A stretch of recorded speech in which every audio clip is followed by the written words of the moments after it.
अस्सलामु अलैकुम वरहमतुल्लाहि वबरकातुहू। बीमारी जो है वो इंसानों को अल्लाह की तरफ से आती ही रहती है। उस बीमारी में जो शफ़ा है वो भी अल्लाह अता फ़रमाते हैं।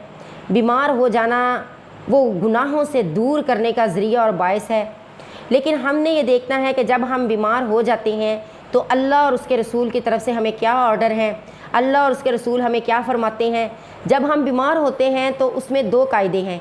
एक इलाज जो है वो हम अल्लाह और उसके रसूल के बताए हुए तरीके के मुताबिक करते हैं, एक इलाज जो है वो हम दस्तूर दुनिया के मुताबिक करते हैं।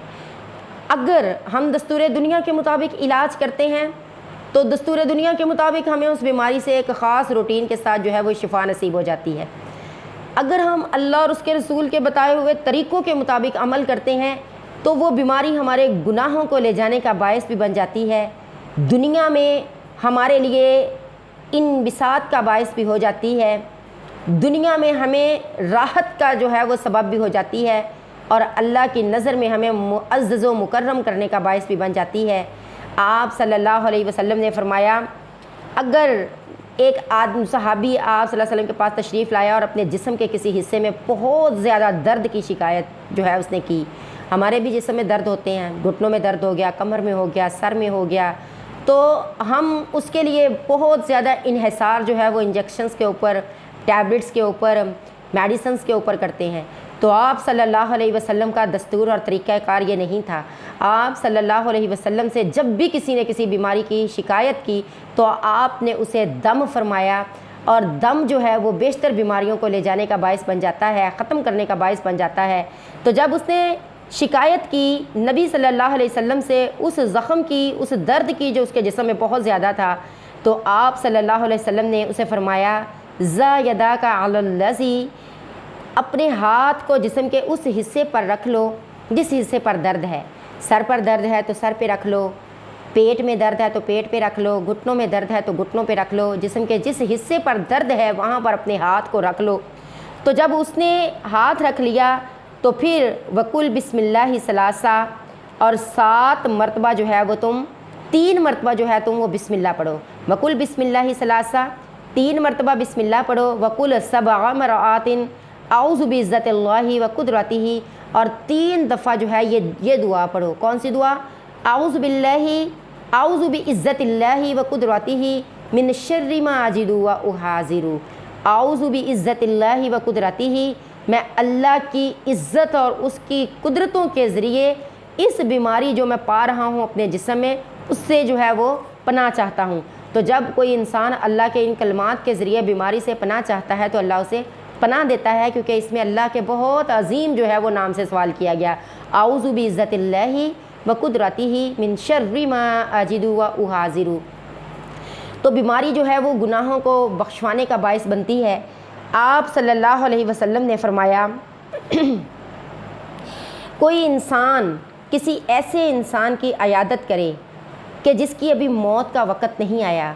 सैकड़ों बीमार होते हैं तो हम में से कई जो हैं वो अयादत करने के लिए जाते हैं। आपने फरमाया कोई इंसान किसी ऐसे इंसान की अयादत करे कि उसकी मौत का वक़्त नहीं आया और उसके लिए दुआ करे। दुआ किन अल्फाज में? हज़रत अब्बास रज़ी अल्लाह अन्हुमा से रिवायत है कि नबी अकरम सल्लल्लाहु अलैहि वसल्लम ने फरमाया, जो आदमी ऐसे मरीज़ की तीमारदारी करे जिसकी मौत का वक़्त ना आया हो, उसके पास 7 मरतबा ये कलमात पढ़े, असअलुल्लाहुल अज़ीम रब्बुल अर्शिल अज़ीम अन यशफियाका। 7 मरतबा जब वो ये बात कहता है, असअलुल्लाहुल अज़ीम रब्बुल अर्शिल अज़ीम अन यशफियाका, असअलुल्लाहुल अज़ीम रब्बुल अर्शिल अज़ीम अन यशफियाका, 7 मरतबा वो ये कलमा कहता है, तो अल्लाह ने फरमाया कि इन कलमात से कहने से अल्लाह ताला उस मरीज़ को हर मर्ज़ से शिफा दे देंगे सिवाय मौत के। अगर उसकी मौत का वक़्त आया हो तो 7 मरतबा ये कलमा कहना कोई फ़ायदा नहीं देगा। तो कितने ये मुअज़्ज़ज़ कलिमात हैं जो हम मरीज़ के पास जाकर उसको इन अल्फाज में कह सकते हैं, उसके लिए हम रहमत व बख्शिश की जो है वो दुआ कर सकते हैं। तो आप सल्लल्लाहु अलैहि वसल्लम ने हमें बीमारियों से बचने के लिए इन अल्फाज के साथ अपनी पनाह में, अल्लाह की पनाह में जाने की जो है वो तलकीन फरमाई है। आप सल्लल्लाहु अलैहि वसल्लम से रवायत है, حضرت ابو سعید الخدری اور حضرت ابو ہریرہ رضی اللہ عنہما سے مروی ہے کہ وہ دونوں حضور صلی اللہ علیہ وسلم کے متعلق گواہی دیتے کہ آپ نے فرمایا جس نے لا الہ الا اللہ واللہ اکبر کہا تو اس کا رب اس کی تصدیق فرماتے ہوئے کہتا ہے کہ میرے سوا کوئی معبود نہیں، میں ہی بڑا ہوں۔ یعنی بیماری کے اندر جو انسان یہ کلمات کہتا ہے اور جب وہ کہتا ہے کہ لا الہ الا اللہ وحدہ لا شریک لہ، تو اللہ تعالیٰ فرماتے ہیں ان الفاظ کا جو مطلب ہے، اللہ فرماتے ہیں ہاں میرا کوئی شریک نہیں ہے اور کوئی بادشاہ نہیں ہے، تو اللہ تعالیٰ جو ہے وہ اس انسان کی جو ہے وہ تائید فرماتے ہیں۔ یعنی جو انسان اپنی بیماری کے اندر یہ پڑھتا ہے، پہلا کلمہ کون سا؟ لا الہ الا اللہ واللہ اکبر، دوسرا کون سا؟ لا الہ الا اللہ وحدہ لا شریک لہ، یہ کلمات وہ کہتے ہیں۔ اور پھر وہ کہتا ہے لا الہ الا اللہ والحمد للہ، یہ کلمات وہ کہتا ہے لا الہ الا اللہ ولا حول ولا قوۃ الا باللہ۔ تو جب انسان یہ الفاظ اپنی بیماری کے اندر کہتا ہے اور اس بیماری سے اس کو شفا نصیب نہیں ہوتی اگر، اور وہ اسی بیماری میں جو ہے وہ چلا جاتا ہے، تو اللہ نے فرمایا ایسے انسان کو جہنم کی آگ کبھی نہیں کھائے گی۔ یعنی وہ انسان اپنی بیماری کے اندر ایسے کلمات کہہ کے گیا کہ اللہ تعالیٰ نے اس کے سارے گناہوں کو ان الفاظ کے کہنے کی وجہ سے معاف کر دیا، تو ایسا انسان جو ہے وہ سیدھا جنت میں جائے گا۔ تو بیماریاں انسان کو آتی ہیں اور ہم نہیں جانتے کہ کون سی بیماری جو ہے وہ ہمیں لے جائے گی۔ کئی بیماریاں جو ہیں وہ لگی ہوئی ہیں، کبھی سر درد، اور بعض انسانوں جو ہے دنیا میں ایسا جو ہے وہ آ چکا ہے، ماحول ایسا بن چکا ہے کہ ابھی انسان تندرست ہوتا ہے اور تھوڑی سی بیماری اس کو آتی ہے اور وہ ملک راہ عدم کا جو ہے وہ مسافر بن جاتا ہے، اس کی موت کا وقت آ جاتا ہے۔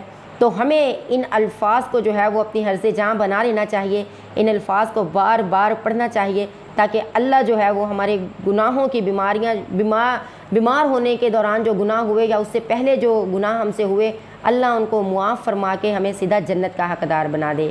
السلام علیکم ورحمۃ اللہ وبرکاتہ۔